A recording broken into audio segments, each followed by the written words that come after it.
The night sky was silent, darker than usual as the storm clouds rolled over the airfield. The wind carried a strange tension, one that seasoned pilots could sense before anyone said a word. Somewhere beyond those clouds, danger was coming.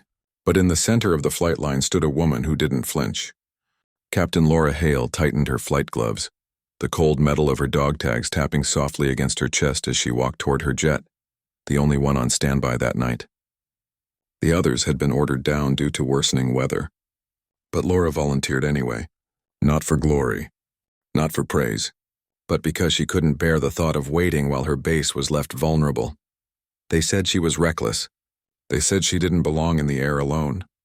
They whispered that her confidence was arrogance and that her courage was foolish. Laura had heard it all before. The mockery didn't bother her anymore. What hurt was the loneliness that came with being the one who always had to prove herself. Her father had been a pilot too, a man who had once told her, "Flying alone isn't bravery, it's responsibility." That line echoed in her head as she climbed into her F-16, the rain beginning to splatter against the canopy. She wasn't supposed to take off that night. The tower had warned her about the approaching enemy drones detected on radar. A swarm, fast and coordinated, headed straight for the base. The base defense systems were malfunctioning due to the storm. It was chaos, and all she could hear in the command channel were overlapping voices filled with panic. No one gave her an order to fly. She just did it. The engines roared through the storm, lightning cutting across the clouds like white fire. The control tower went silent for a second when they realized her jet had taken off without clearance. Laura's jet pierced through the clouds and into the pitch-black sky, alone, guided only by her instruments and instincts. Every flicker of radar light reminded her of the countless drills and missions she had endured, the ones where she was always told she wasn't fast enough, wasn't bold enough. But tonight, none of that mattered. The radar was clear for a moment, then suddenly lit up with red markers. The swarm had arrived. Back at the base, officers scrambled as the alarms blared. The incoming drones carried payloads that could level entire hangars. There were no active squadrons ready to intercept.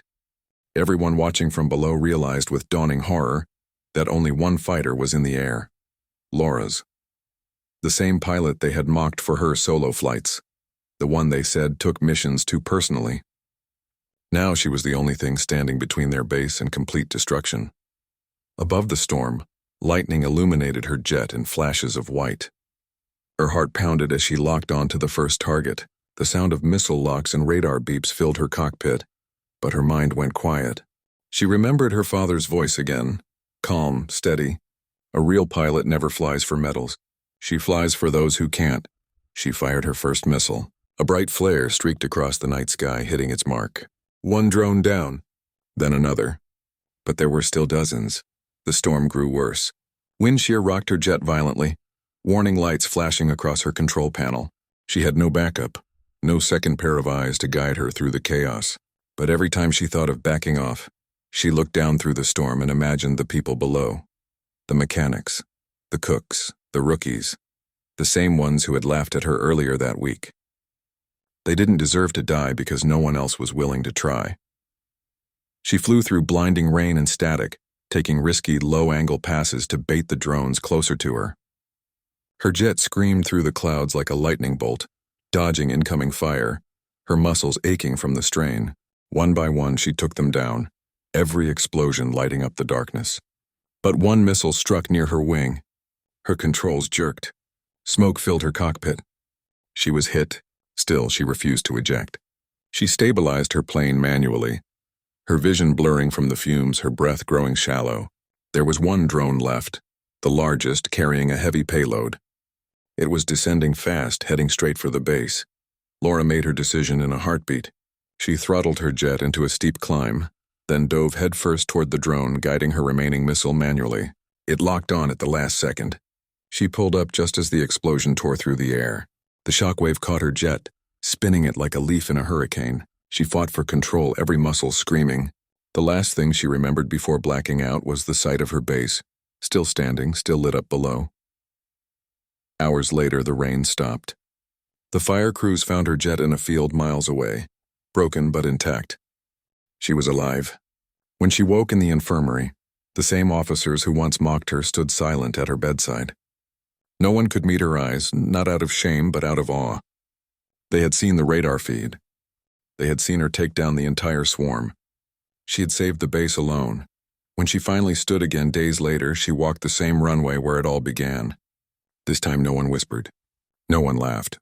They simply watched, silent and humbled. Her plane had been destroyed, but her spirit had done something no machine could replicate. It had reminded them what courage really means. She wasn't flying for recognition. She never was. She flew because someone had to. And in the end, that was enough. If this story touched your heart, if it reminded you that real heroes don't seek glory but give everything to protect others, please take a moment to like, share, and subscribe to Legends of History. Special request, comment below. Courage flies alone when no one else will.